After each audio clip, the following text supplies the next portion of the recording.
Hello and welcome. I'm Leigh-Ann Gerrans and you're watching W News Extra, broadcasting live from the Al Arabiya headquarters. These are our top stories. Israel's Prime Minister Benjamin Netanyahu prepares to meet US President Donald Trump at the White House.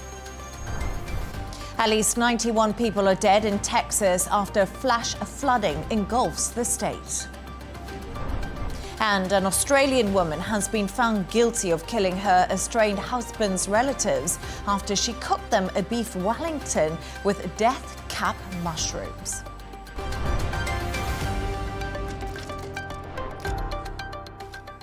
Now, Israel's Prime Minister Benjamin Netanyahu is preparing to meet US President Donald Trump in Washington today. Meanwhile, indirect talks between Israel and Hamas on a US-sponsored proposal for a 60-day ceasefire and hostage release deal in Qatar have ended without a breakthrough. That's according to Palestinian officials. Yesterday, President Trump told reporters he thinks there will be a deal this week. Take a listen. I think we're close to a deal on Gaza. We could have it this week. I think there's a good chance we have a deal with Hamas during the coming week, pertaining to quite a few of the hostages. Yeah. You know, we've gotten a lot of the hostages out, but pertaining to the remaining hostages, quite a few of them will be coming out. We think we'll have that done this week. To discuss this and all of today's stories, I'm joined by Michael Jabri-Pickett, Managing Director of This Is Dubai, and radio presenter and actor Alana Wallace. Thank you so much for joining me. Michael, we're going to start with you because we do know that Netanyahu is already in Washington. Donald Trump is preparing to host him. More ceasefire talks are, of course, happening. But third time they're meeting. Talks about talks, we've said before, but what happened in the previous visits and how is this one expected to be different at all? So 15 days after Donald Trump's second inauguration, the first world leader that he met with in the White House was Benjamin Netanyahu. That was on February 4th. And that was the famous Make Gaza the Riviera of the Middle East. 2 months later, April 7th, that's when we had the meeting again. And that's when most analysts think that that's probably when the seed of bombing the Iranian nuclear facilities, that conversation first started, or at least face-to-face conversations between Netanyahu and Donald Trump. So this meeting could lead to more big news if what Donald Trump has posted on social media is to be believed, that there could finally, after 639 days of fighting, there could finally be a truce, a ceasefire between Israel and Hamas. And I'm sure that's something the Palestinians definitely want, and the Israelis too, because of course they want the hostages home. But Alana, Israel has agreed to a 60-day ceasefire. Hamas has said it responded to the plans, and in a positive spirit we did hear this, but what does the US-backed proposal actually include this time around? So, Leigh-Ann, the latest proposal, which President Donald Trump has described, this is the final offer. He's saying, and this would be a 60-day truce, like you say, and the release of 28 hostages by Hamas, 10 living and 18 deceased, and a significant increase in humanitarian aid entering Gaza. That's what Hamas are asking for at this time. And in return, Israel would release a large number of Palestinian prisoners and begin a phased military withdrawal, beginning in the north and then heading down to the south. So some news coming there on the aid front, but I feel like we're discussing this right now and Trump and Netanyahu are preparing to meet, but things in Gaza aren't really changing. If we think about the wider picture of things, we know that Gaza's civil defense agency said Israeli forces killed at least 12 people on Monday. We also know the UN Human Rights Office said last week that more than 500 people have been killed waiting to access food. The death toll stands at somewhere around 57,000 now. Obviously, statistics are difficult to get because foreign journalists aren't allowed into Gaza. But is this just taking too long, do you think, Michael? Is the international world doing enough, really, for the people of Palestine right now? I think the international community has failed the Palestinians for 639 days. There's no disputing that. But what the international community also recognizes is that the United States and Donald Trump are the only entities that are in a position where they can get Israel either to stop the bombing, stop the killing, or to sign a peace deal or a truce, a ceasefire agreement. And they're allowing Donald Trump and Benjamin Netanyahu to sort it out. They've waited far too long, but no amount of pressure, either if something were to come up at the UN, one of the Security Council members would put forth a resolution, and then of course the United States would block it. If there are European leaders that come together to denounce what's happened in Gaza, you'll get cries of anti-Semitism leveled at those leaders. So at this point, they recognize, the international community recognizes that it's going to be up to Donald Trump to sort this out. Well, it's actually quite interesting because earlier I spoke to a US Deputy Envoy Eli Cohen. I asked her if President Trump had enough leverage to make a deal happen. Take a listen.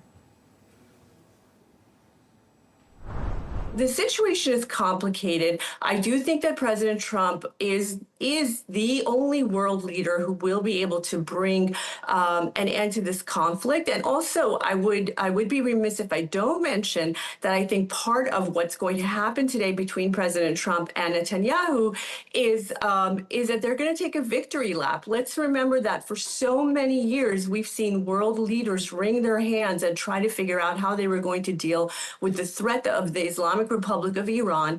And these two world leaders in partnership have now eliminated Iran's nuclear program, and they've decimated Iran's military capabilities, taken out a lot of Iran's command and control, and their nuclear scientists. So let's not forget that a big part of what's going to happen again today between Prime Minister Netanyahu and U.S. President Donald Trump is really taking the credit for resetting the Middle East in a direction that will hopefully move towards peace, prosperity.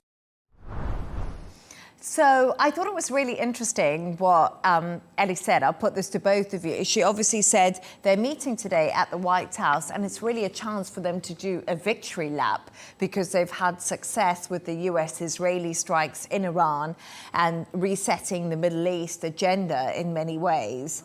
I just wonder if that's the feeling that we'll get from this meeting, because Donald Trump also said he was going to be firm on Netanyahu. Mm-hmm.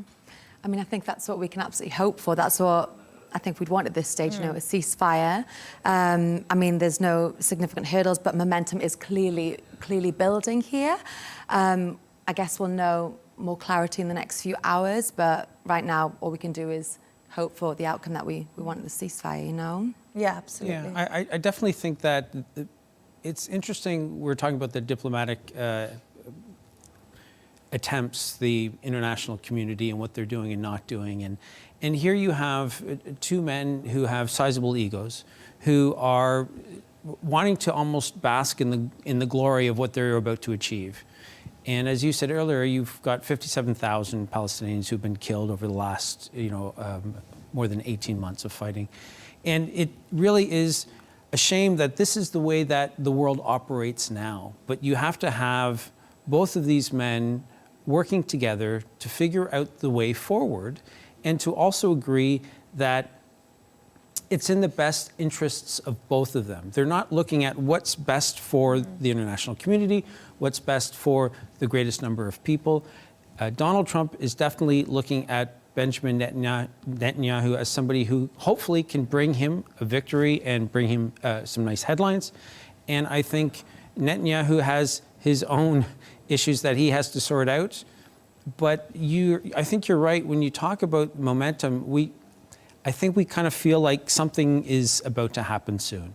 And I think it will be a lot of relief for a lot of people if we do see a ceasefire deal reached, and a win for Donald Trump, of course. But thank you so much for your thoughts on that story. Stay right there as we move on to another story right now. And rescuers in Texas are continuing to search for missing people after flash floods hit the state on Friday.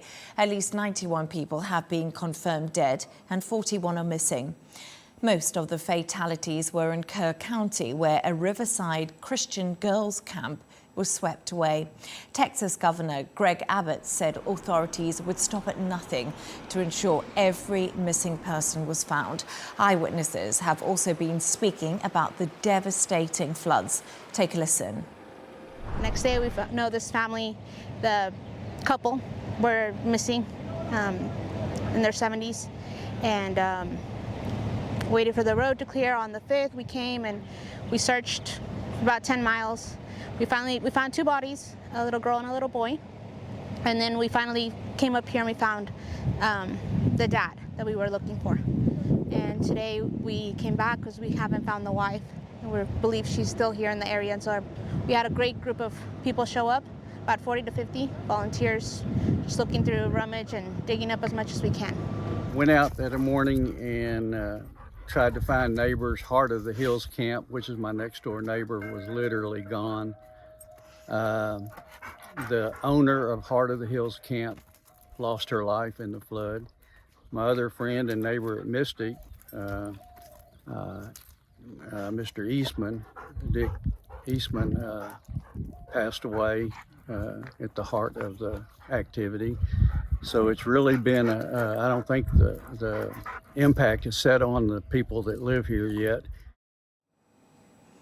Elena, absolutely devastating. We just heard from a few people there. And Camp Mystic, really a summer camp in Kerr County, and 27 girls at least, you know, have lost their lives in this, including counsellors. It's such a difficult situation. Yeah, it really is. I mean, look, you send your children to summer camp, the last thing you would ever think is that they're not going to return home. It really, really is just so tragic for everyone involved.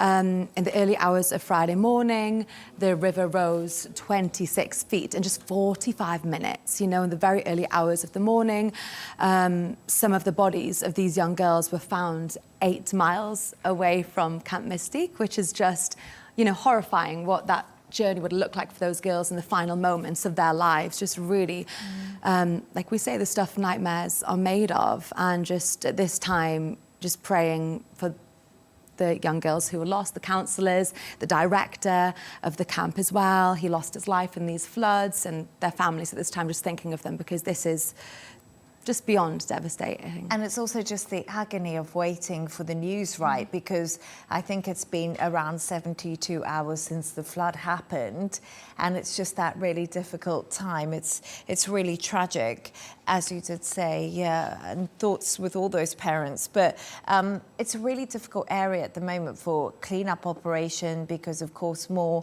storms are expected and more rainfall in the area, Michael. Flood alerts are indeed in place.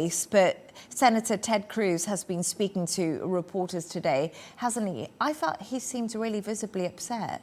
Yeah, I think when members within your community, so many, are killed like this, I think it's difficult for anyone not to be overcome with emotion and to not sort of get caught up in the fact that so many lives, and as we were talking about earlier, this is a community of only 50,000 people.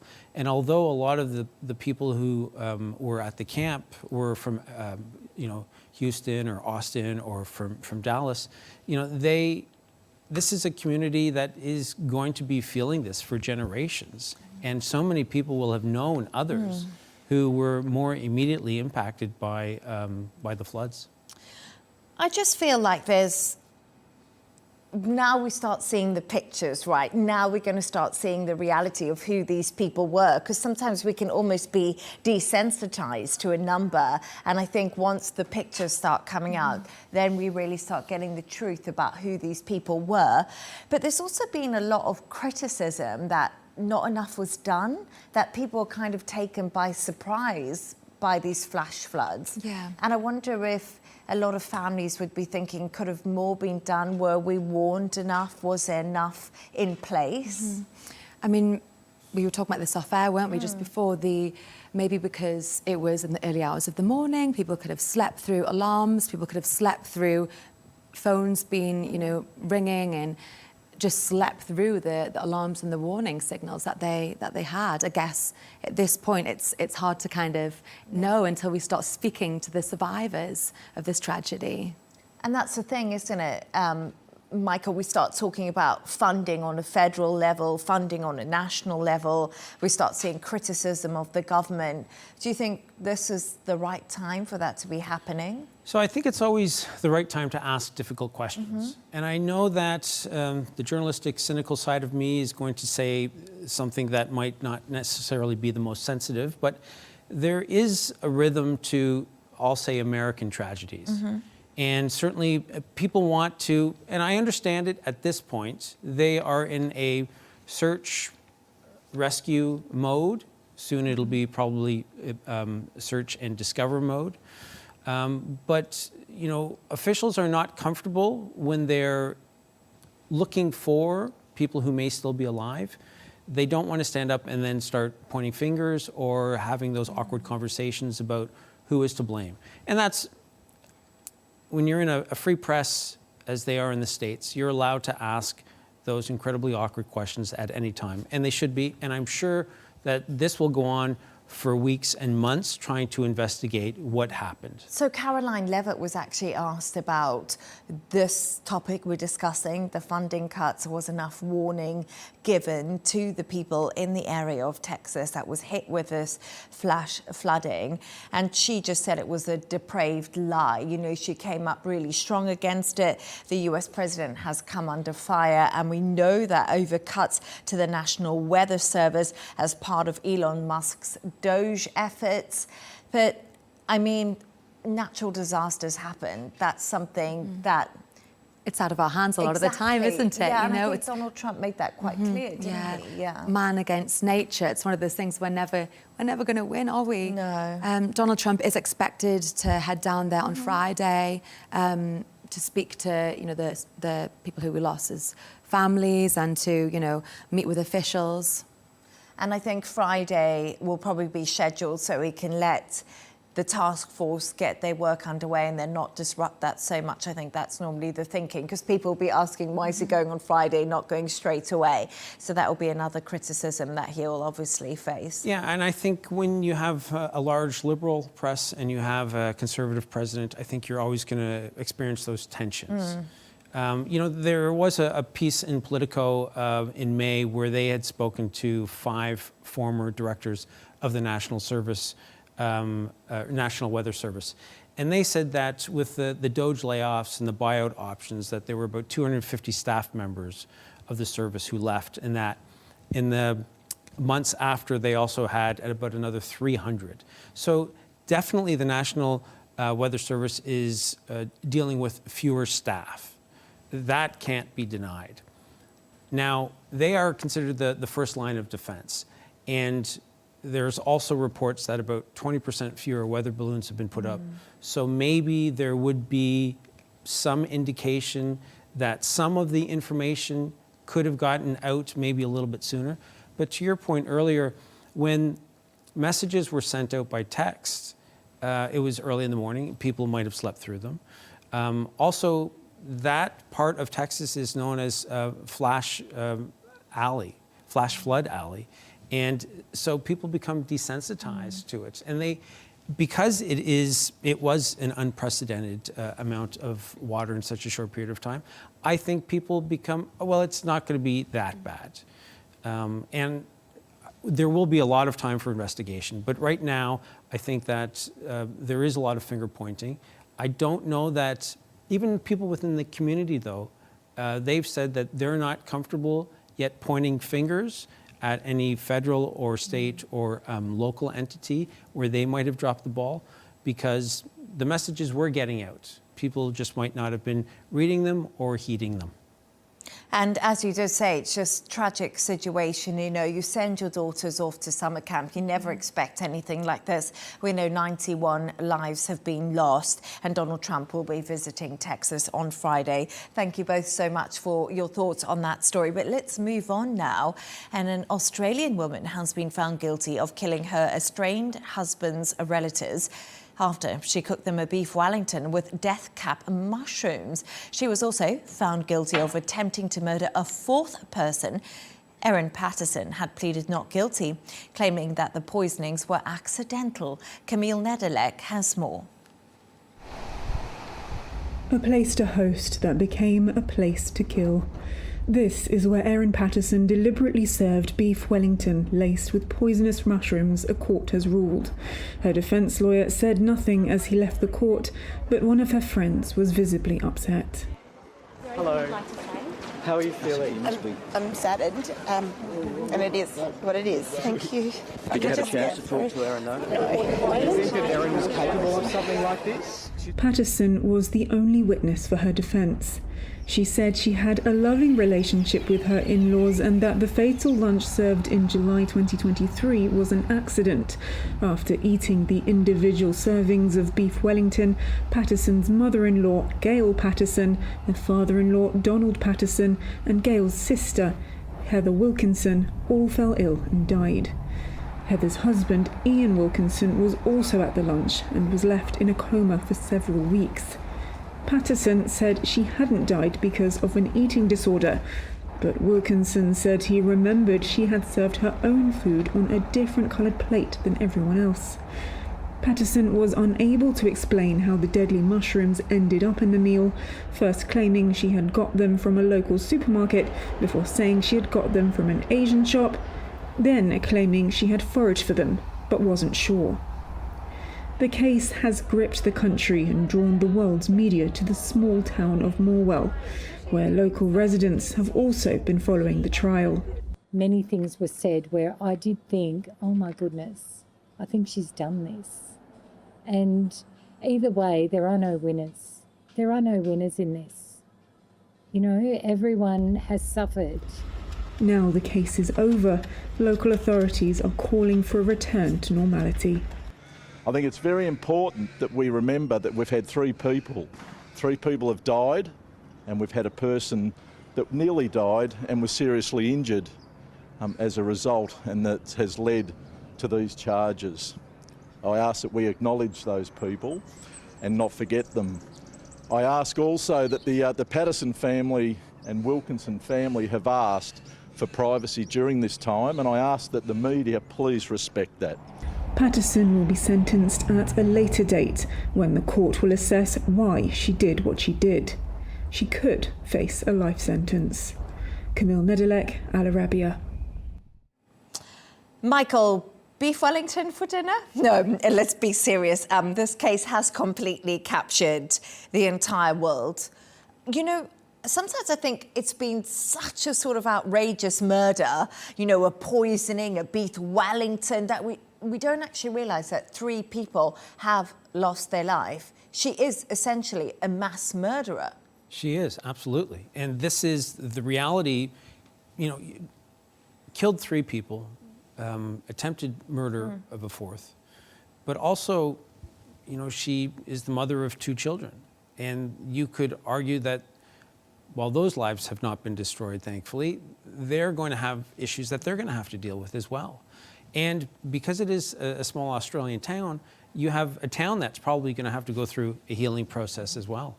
Yeah, that's a good point. I never actually thought of that, but we just saw that really small town, haven't we? And as we were saying, she's been found guilty on all counts.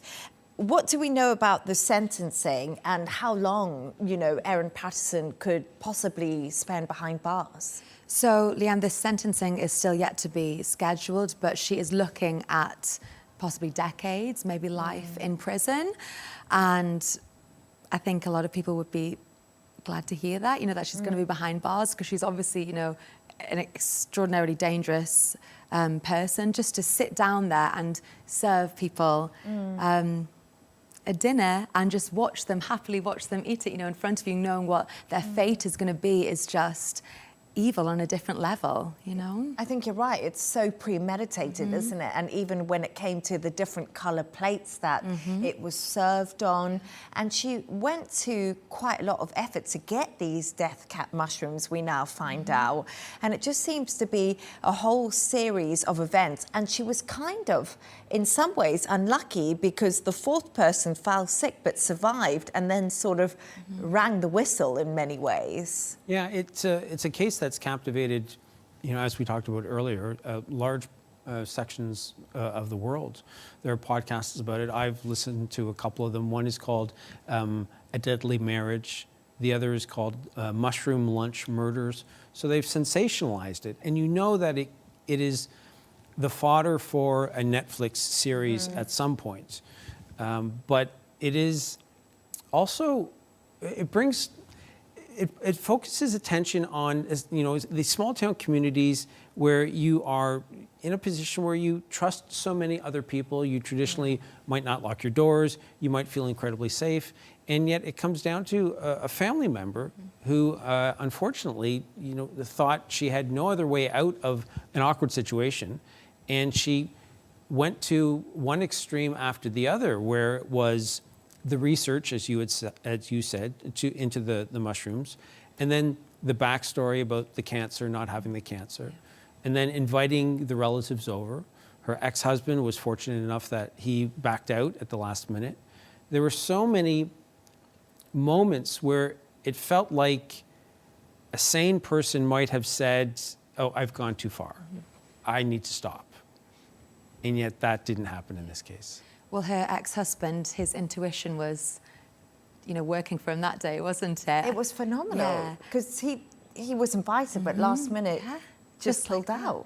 And I think, obviously, with beef Wellington, it's traditionally made on a log, isn't it? Oh yes. And Erin even went to the trouble of cutting them all individual pieces and making it was so premeditated. And I think the fourth person, I think she probably meant for them to lose their life as well, and just so it happens they didn't, and that was how the plate, as you say, Leigh-Ann, got discovered, the different coloured plate. Yeah, absolutely. And sometimes when a trial is happening, we speculate so much, but then once the verdicts come through, you see all the little bits that we missed and what got the jury to that decision. So it'll be fascinating to see if we get more pieces of evidence coming out of the trial, maybe some CCTV footage of her.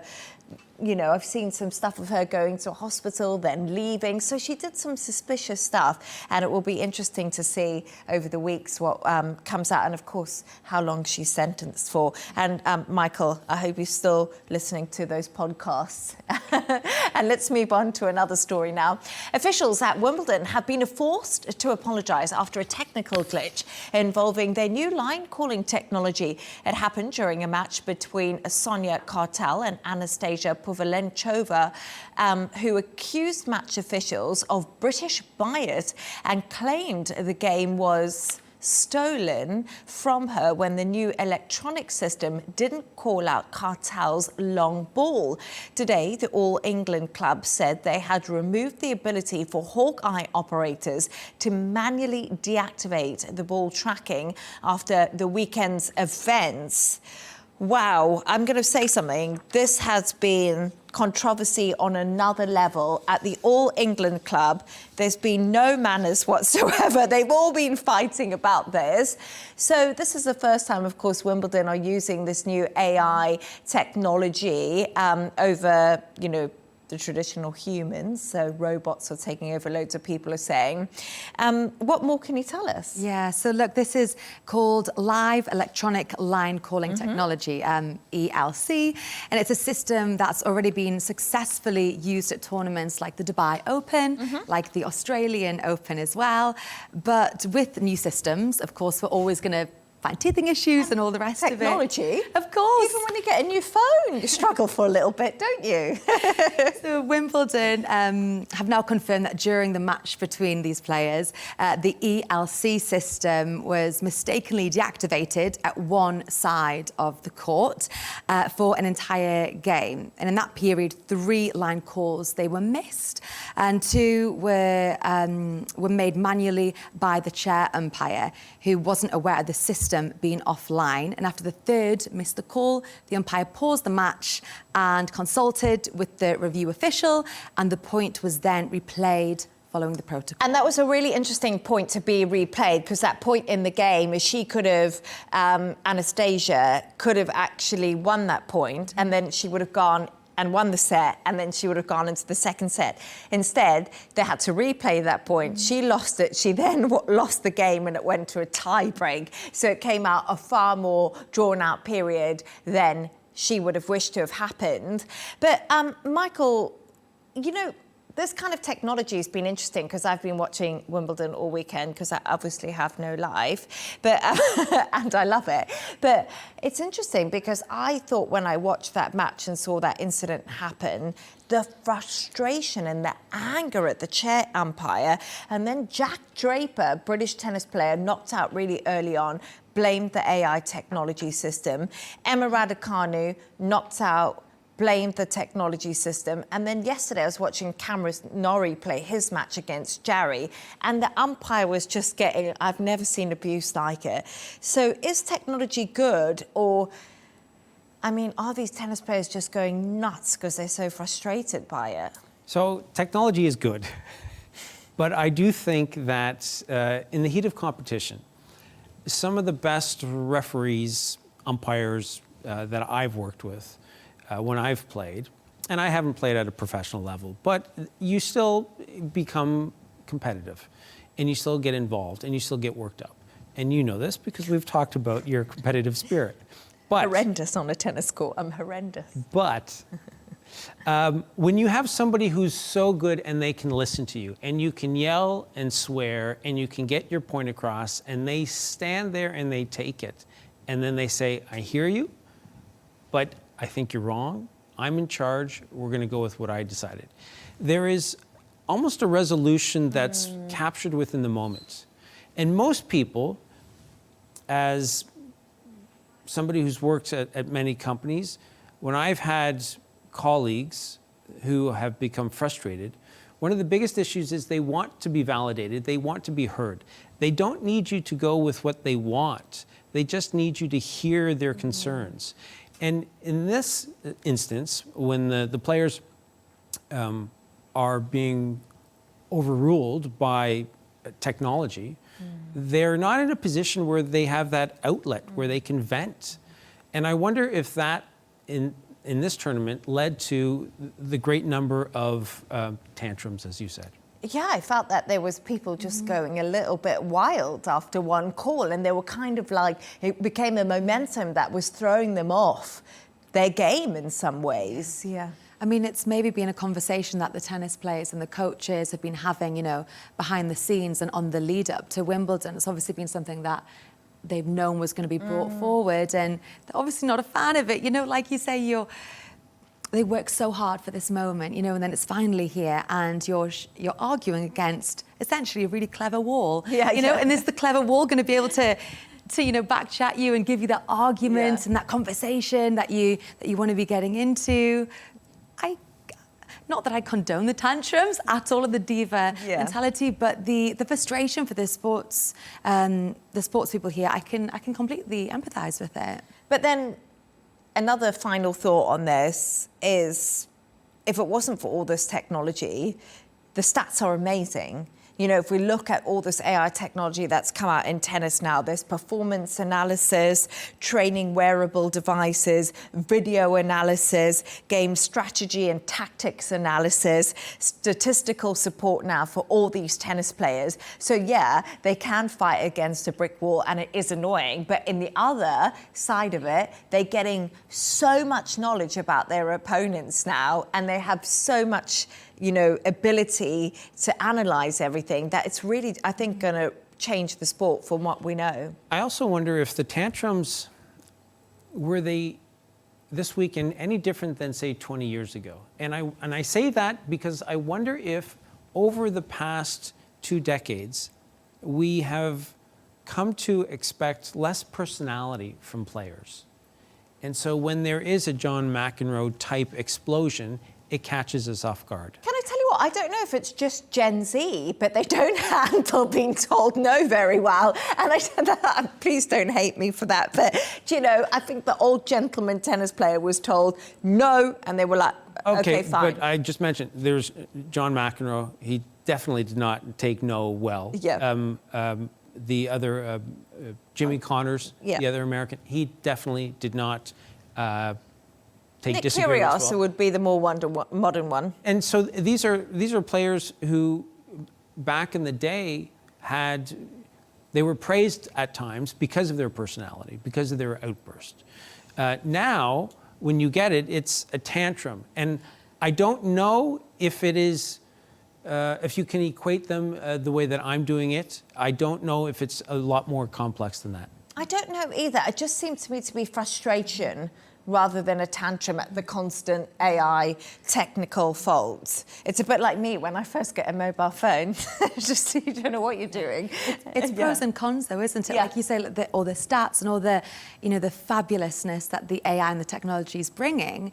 But then again, with the human side of things, if they can just work well together, that's a happy medium. I know it's a bit like going to a self-service till at the supermarket and hoping that it all goes well, isn't it? But thanks so much for your thoughts on that. And finally, Michael and Alina, we have moved to the favourite part of my show, of course, where you've done a bit of homework and you've come up with some quirky stories. And it's really, really weird. I want my audience to know that you're connected in some way. You've never met each other, but you both managed to choose a story about sharks, very different ones. And yours first, you're a super fan of Jaws. So I remember I was 9 years old in the summer of 1975 when Jaws came out. And it came out 50 years ago last month. And we actually were vacationing, as we did often, in an American beachside town, not too far from Martha's Vineyard, where the film was shot. And what's happened recently, to mark that 50th anniversary, is that Mike Sterling, who is a massive Jaws fan and also a marine carpenter, has built a replica of the Orca. Now, the Orca is the boat that Quint, the Robert Shaw's character, had in the movie. And from that, of course, movie and from that boat came that famous scene that you're going to need a bigger boat. He has come up with this idea that you're going to need a replica boat because that's exactly what he has done. He has built. And we can see that boat right now on screen. Of Orca. That's what it's called. Fascinating story. I can't believe Jaws was 50 years ago. Was it really? That's one of my favourite quotes from a movie ever. We're going to need a bigger boat. Genuinely, it is. I love true. it. It's for, like, it's become one of those, I think the word iconic is overused, but it has become an iconic sentence from movies, from that movie. Yeah. There's a feature on my radio show that I do called What's That Thing When I Play Famous Movie Quotes, and I did that last Thursday. And did everyone get it? Yeah, people phoned in and they got it, yeah. Oh, that's amazing. Yeah. I want, life is like a box of chocolates, I Well, there always we think. go. There we are. Do you know what I mean, if you think about quotes? But no, that's a great story. And yours is now about sharks too, but a very different situation, and a shark whisperer. I've heard of a horse whisperer, not a shark whisperer. Tell us more. Okay, this woman is amazing. She's called Ocean Ramsey, and she is she's a marine biologist. She is a free diver, and she's an advocate of all things marine life, and in particular sharks. And she's dedicated the whole of her life to preservation of the ocean, and she loves to free dive with sharks. I'm talking tiger sharks, I'm talking bull sharks, even great white sharks. And she has a message to the world that is, sharks are not monsters, and they're vital to the health of our oceans. So, you know, I don't disagree with her on this. I love diving, scuba diving. I can't do what she does because it's extremely difficult to train for. But I've dived a lot with sharks. My main mission has to be What shark kind dives. of sharks, Leigh-Ann? The same sort of sharks, not great whites, but, you know, a similar breed of shark. And we get into drift diving, so that means you get into the quick drifts and you're very still, and then the sharks are among you.